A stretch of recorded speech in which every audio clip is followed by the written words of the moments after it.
Continuamos entonces con el tema de ética y deontología. Estábamos diciendo que la confianza que pone el paciente en nosotros es imprescindible.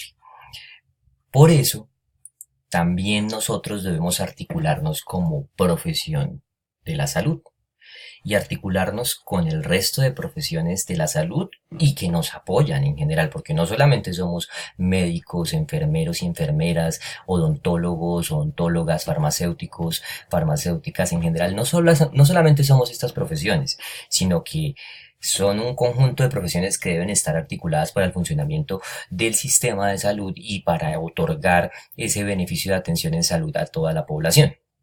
Sin embargo, hay un binomio característico que me gusta explicar en este tipo de casos porque no es tan claro y sí funciona y sí se necesita en una amplia proporción. Este binomio es el binomio médico-farmacéutico o de una mejor manera, medicina-farmacia. ¿Sí?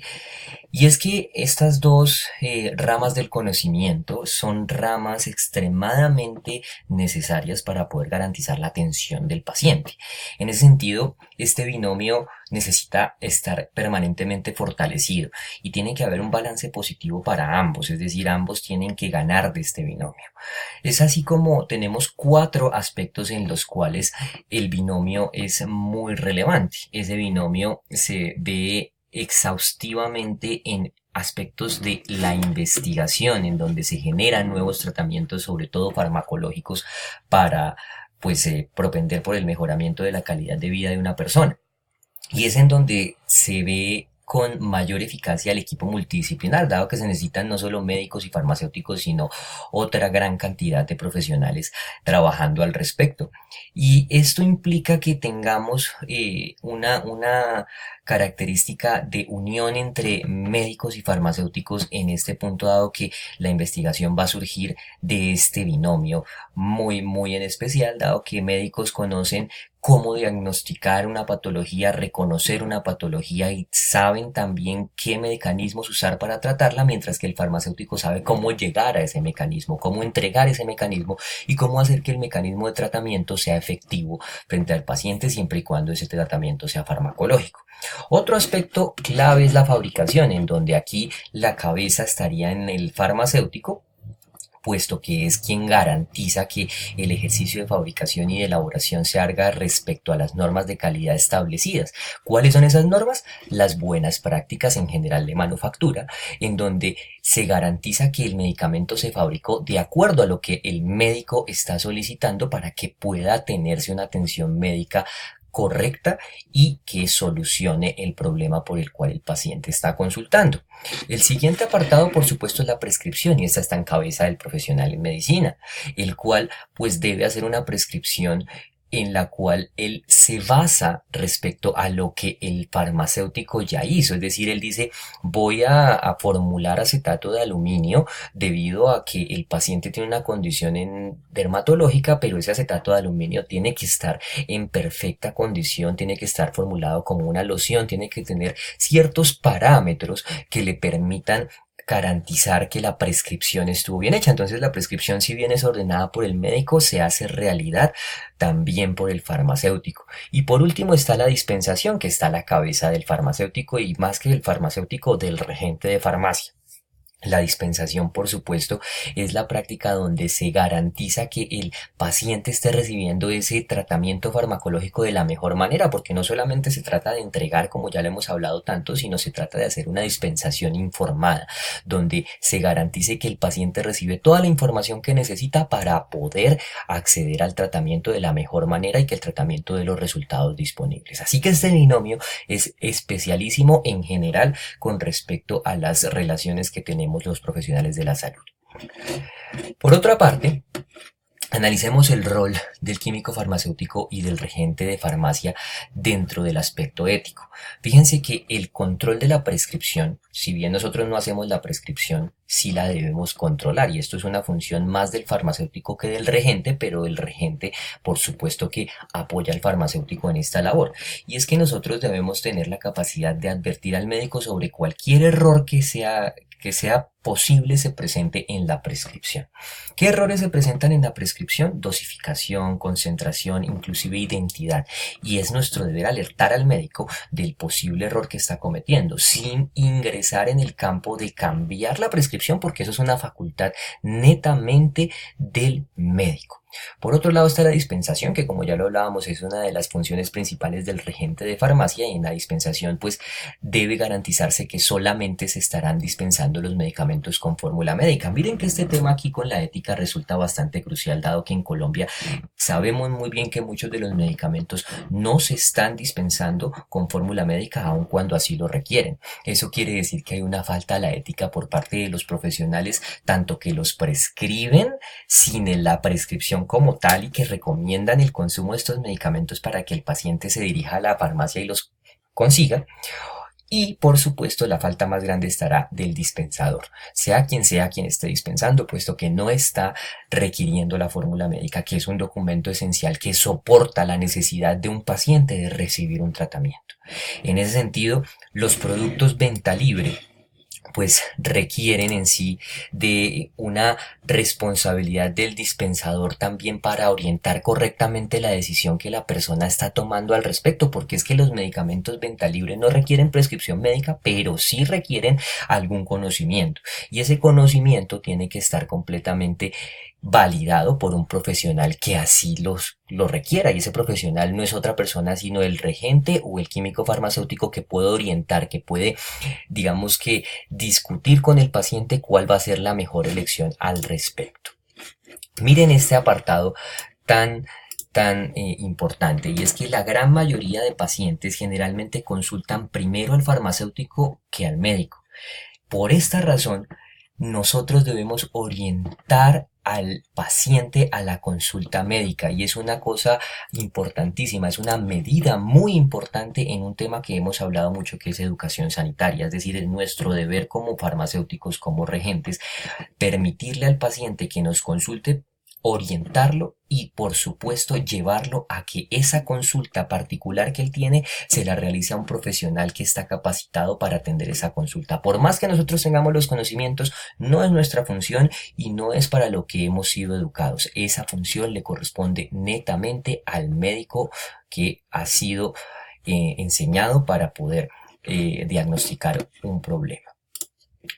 Por otra parte, miren que la ética en el manejo de medicamentos pues vendrá dada por 4 acápites que pues están relacionados con ese binomio médico-farmacéutico, y es la investigación, la fabricación, la promoción y la dispensación.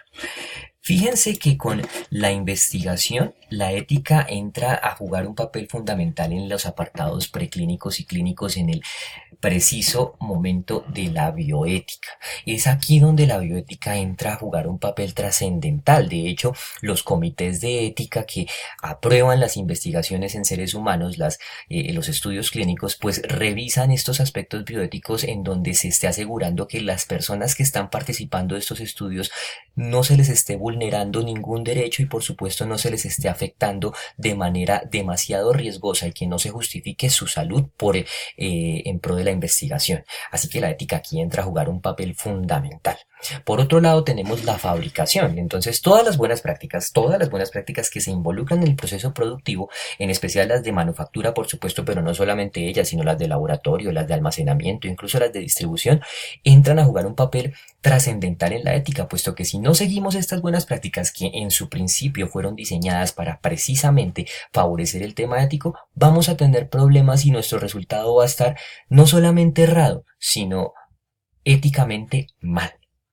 Por otro lado, tenemos la promoción y la publicidad. Aquí sí que la ética tiene muchísimo que ver, y es que vemos que muchas de las industrias farmacéuticas utilizan una publicidad orientada exclusivamente a que el paciente compre el producto sin que él se haga partícipe de los riesgos que este producto le debe llevar. Recordemos que fármaco es igual a veneno desde la etimología y desde siempre, así que el consumir un fármaco nos puede llevar siempre a un riesgo elevado. Por ende, la promoción tiene un aspecto ético fundamental que debemos permanentemente estar tratando, estar manejando. Y la dispensación, pues como ya lo hemos hablado, hay que tener técnicas de comercialización y dispensación que no falten a la ética. En especial aquí hay un concepto que es la competencia desleal. La competencia desleal es cuando estoy pasando por encima de los preceptos de la competencia y estoy diciendo que me estoy yendo hacia la parte de la lealtad frente a los demás competidores. Es decir, si le voy a bajar el precio solamente porque no tengo una razón, si no quiero vender más, estoy haciendo una falta de competencia desleal, que es de hecho un delito plenamente calificable como penal. ¿Listo? La responsabilidad, por otro lado, es el tema que también deriva de cuando hay alguna falta ética y tiene que ver con cómo se pueden clasificar las responsabilidades que nos han otorgado esos beneficios de ser profesionales de la salud. Y hay responsabilidades de 6 tipos: morales, sanitarias, civiles, penales, profesionales y gremiales. Miremos un poquito cada una de ellas. Las responsabilidades morales tienen que ver con respecto a la propia conciencia del buen actuar, es decir, esa responsabilidad que se deriva de saber que estamos actuando bien y que debe estar en nuestras manos. La responsabilidad sanitaria, por supuesto, es una responsabilidad legal en donde lo que buscamos es proteger la salud en función de las normas sanitarias. Las responsabilidades civiles son aquellas en donde por el perjuicio causado por negligencia, omisión o extralimitación debemos reparar el daño. Y por otro lado tenemos las infracciones consideradas como delitos que pueden ser culposos o dolosos, que son la responsabilidad netamente penal. Esa responsabilidad frente al culposo es cuando no se tenía intención de hacer el mal, y el doloso es cuando sí se tenía la intención, y en ambas podemos caer como profesionales.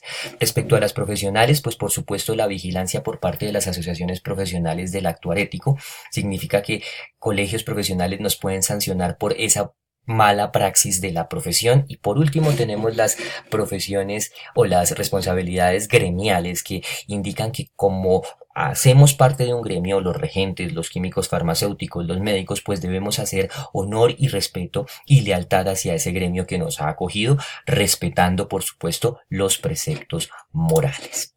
En ese sentido, en ese sentido, pues se han establecido códigos de ética. Los códigos de ética no son otra cosa sino compilaciones que tienen algunos países en forma de ley, donde se ha denotado un accionar de manera ética, de manera responsable respecto a cómo un campo en específico tiene que abordar la ética.